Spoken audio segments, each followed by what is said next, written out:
Lord Basis ada keluarkan satu cermin mata yang serius, memang sangat cantik tau.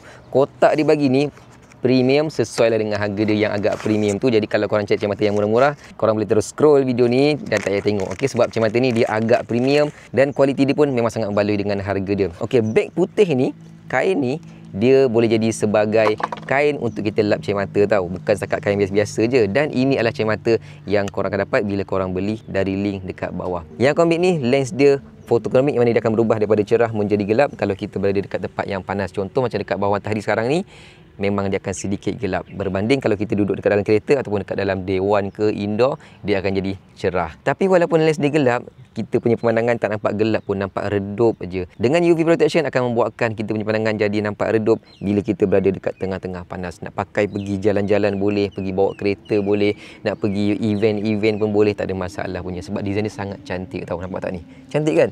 Oh, memang sesuai sangat dengan harga dia. Kalau korang dapatkan, link ada dekat bawah. Sedikit mahal tapi kualiti dia memang terbaik sangat.